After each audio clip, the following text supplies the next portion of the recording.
Hello, my name is Nastasia. I have not done any FlossTube videos before, but I know I want to make this one. I have a intro to the Wanderlust stitching game on my YouTube, but I feel like I should probably actually put some FlossTube content on my channel as well. I have kind of been thinking about doing FlossTube for a while, but I've decided that I don't really like the standard like episode layout where it's here's where I was last week, here's where I am this week, like that sort of thing doesn't really appeal to me, or last month, or whatever the timeline is.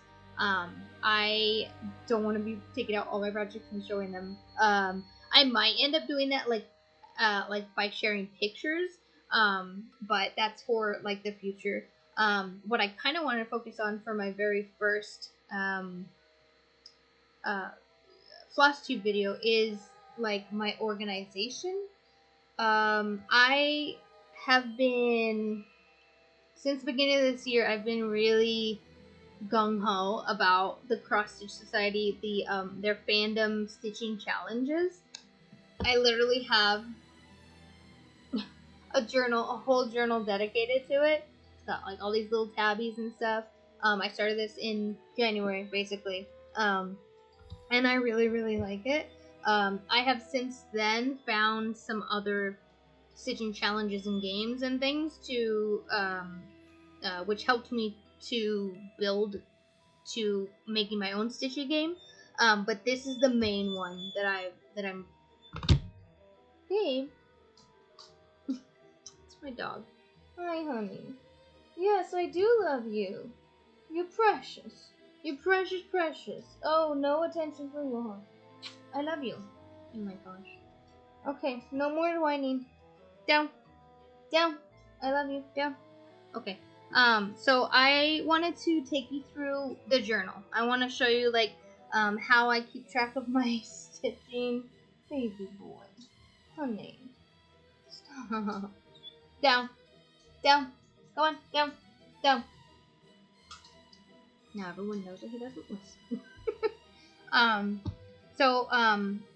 I have 1, 2, 3, 4, 5 sections, really 6 sections in this. So this is all for one stitching community, basically. Like I said, the Cross Stitch Society, they have a Discord. It's on Facebook too, but it's a fandom annual thing. They have stuff that goes on the entire year. They have monthly challenges. They have weekly challenges. They have seasonal challenges. So really, if you are someone who wants to be inspired or have something to keep you on track or keep you inspired, I would highly suggest the fandom stitching challenges. And I'll show you like the different kind of things that they go through. Let me go ahead and switch over to this here. So I've got, sorry, it's got the what's it called? What is it called? Watermark? We're gonna have to deal with that. I haven't updated the app yet, but so this is journal. I love that it's spiral bent. It was absolutely necessary. The most important part of this journal is going to be actually in the back. I've been adding pages here because I didn't know how many I would need, but it turns out I needed a lot. So in the back here, I started. Actually, I probably could have used some of these other pages, but so this is my legend. So this is what I was doing. I was keeping track of the day, how many stitches I did, and what I put the stitches towards. So you can see here for the 2025, that is a challenge that they have going on the whole entire year, and that's a section in here. TRT is a section in here. So this is like my legend that is the what would you call it? Where I just had the word. What was it? Master list. That's what it is. That's what I was thinking.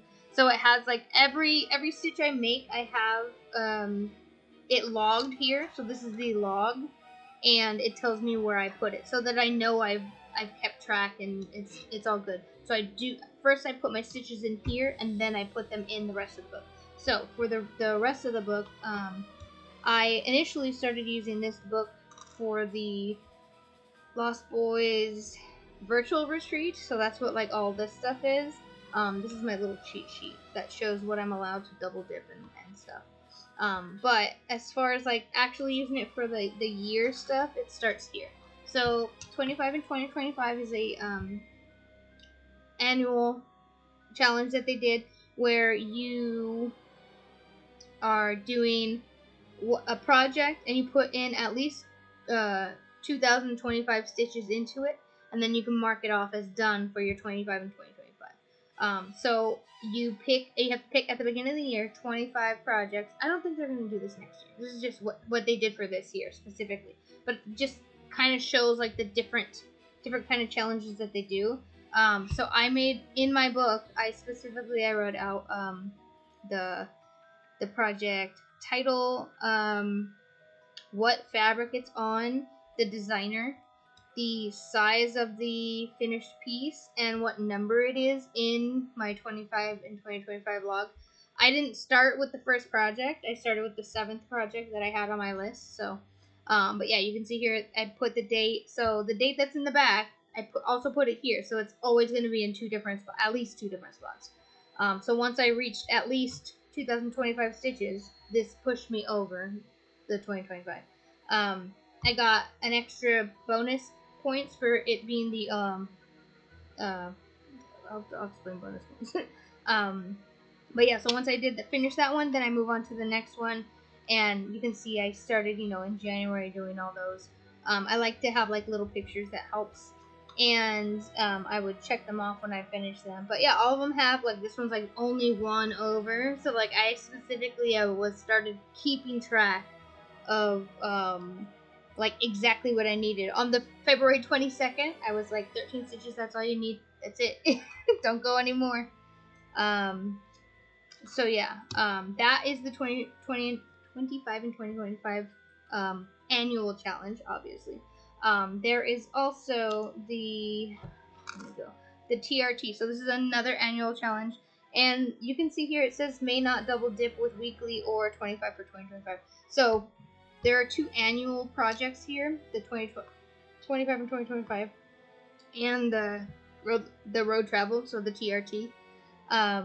And you can only do, if I put like 100 stitches on one project, those 100 stitches can either be used for the 2025 or the road travel. So you can't like double dip in that instance. There are some you can double dip with. So it's just much easier to write it down so that I remember. So for this one, the fandom that they had picked this year was, usually it's only one, but this year was special. So last year it was Disney, and we would watch a bunch of different Disney movies throughout the year. When you stitch while you're watching them, you get points, extra points for stitching while watching, or just lesser points for simply just watching and not stitching while doing it. And for this year, we had Doctor Who and Supernatural. So we had both of them. There were episodes for both shows to watch every week, which is the weeklies over here, that I kept up with for nearly the entire year. And then the one week I fell off, I decided I wasn't doing it anymore. But as far as the road travels goes, it alternates between either characters from Supernatural or locations / times in Doctor Who, so the show. So all these colored lines here, those are the ones that I've already completed. So you do them one at a time. You have to put at least 2,000 stitches into working on like either this character or this location and time. So I started adding. I did, the character's name, the date that I worked on it, the stitches I did and the total to complete this character. So I added, pictures to represent that. Yeah. So once I did at least 2,000, I think at one point I was like, forgetting on some of these. Like this one I did 2025, and some of them I was going to like 2025. I was like, oh yeah, it's only 2,000. I'm doing it wrong. Either way, but yeah, I like this. It's fun. It like still lets me like be creative, like with the layout and stuff. And you can see like the progress, like how quickly or slowly I went through some of these. So that's really fun. It's just 2,000 stitches for each thing. So each little you have like one goal at a time. 2,000 stitches here, 2,000 stitches there, and then you can go to the next one and find a new picture and print it out. So that has been fun. So that is those first two are the annual challenges. So the monthly challenges started in January, and they typically go like this. So you have a certain amount of tasks and points that are available. So I wrote down how many tasks I completed and what the points earned. Again, my note for what I can't double dip with down here. And then initially I started doing it. So in the month they do prompts. So this, like number 11, it was 200 stitches using black floss. So I did that one. I did that one. So and then I found out that I could use any of my 25 and 2025 projects to go towards these, regardless if it fits the prompt or not. The prompts are specifically for any other projects that were not part of your 25 for 25, because people have hundreds. Hey, you guys, there are people that have hundreds of projects. I don't. I was stretching to get 25 on my list. 12 is my comfort. Actually, no. Under 10 is my comfort zone. I used to be a 3 to 4 max stitcher. And this game, this challenge, this group has really pushed me to get out of that comfort zone. I really think over 12 is too much. So I guess now I'm somewhere between 3 to 12 is where I'm comfortable. 12 is just we can't do that anymore. So yeah, anything past the 25 for the 2025, if you have projects that are not in the 2025, you can find projects that fit these prompts. So like 300 stitches on a project with a grave in it. So any of your like Halloween projects that you had, and this was in January. So if you have any projects with the grave on it, if you have 300 stitches you want to finish, so like you're really close to finishing something. So that was funny that I didn't know how that worked, but I learned.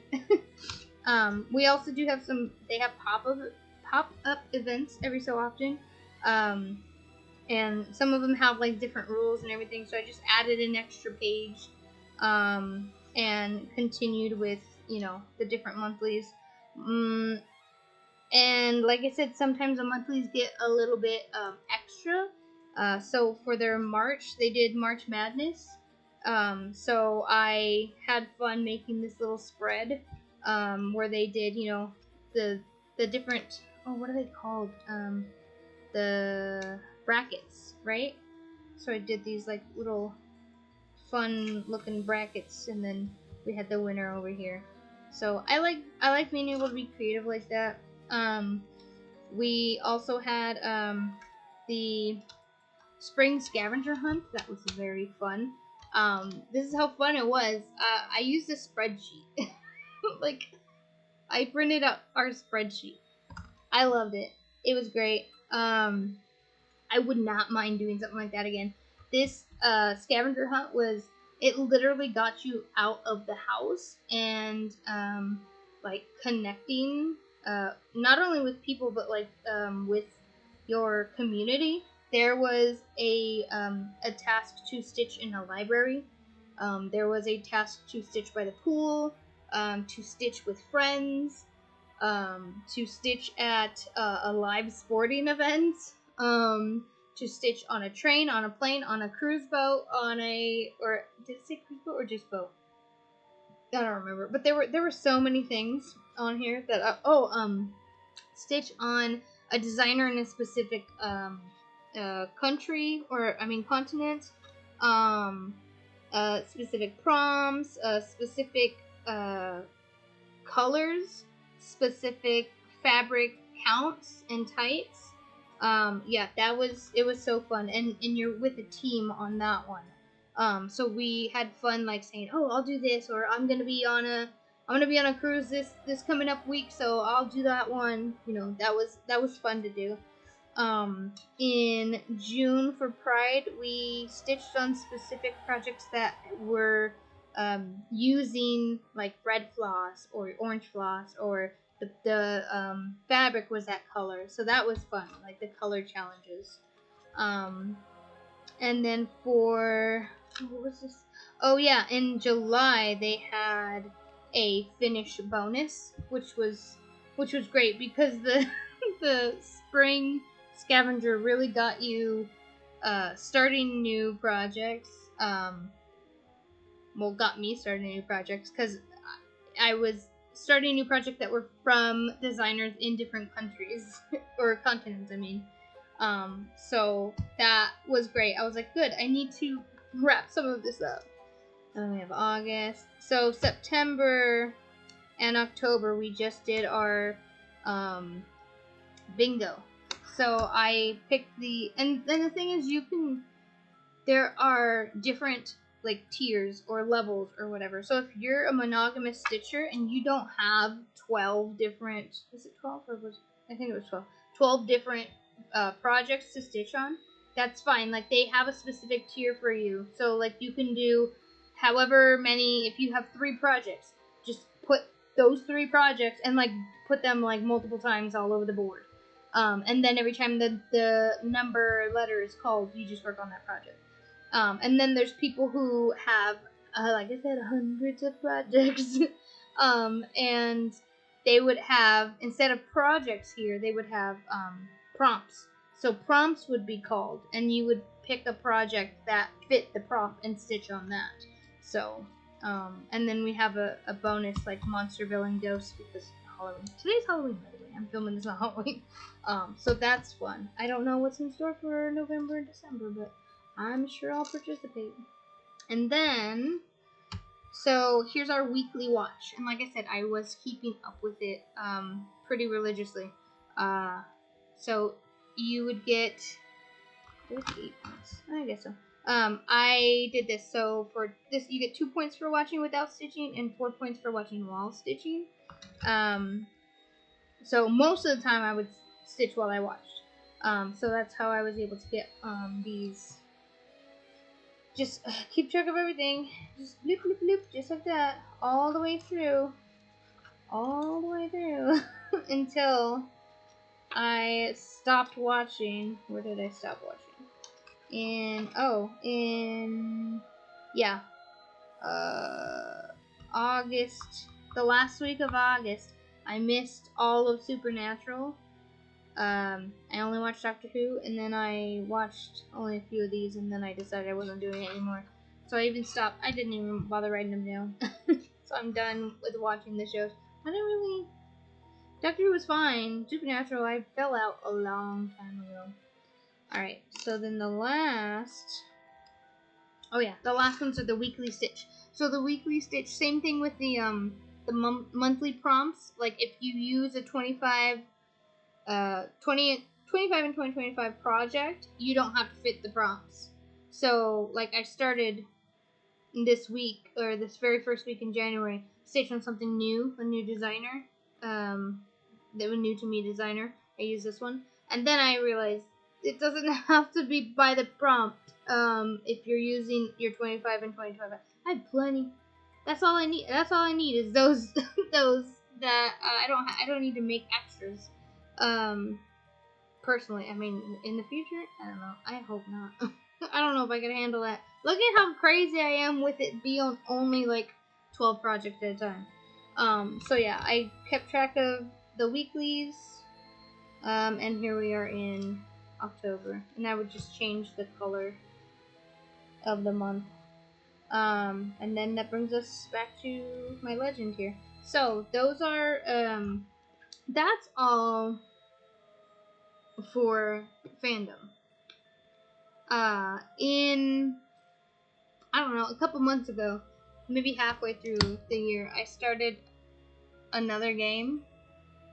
Also, I have a cross stitch journal that just keeps track. It's got like all of my projects.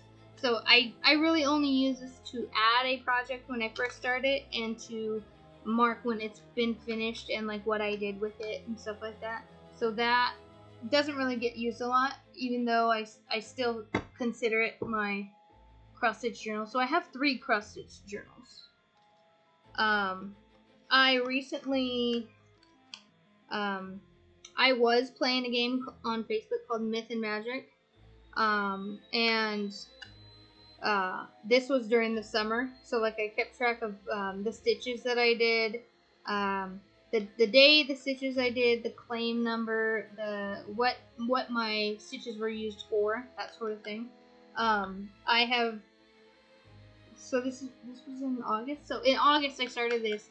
It is now the end of October, and I've already quit the game because it's I can't handle it. It's too much for me.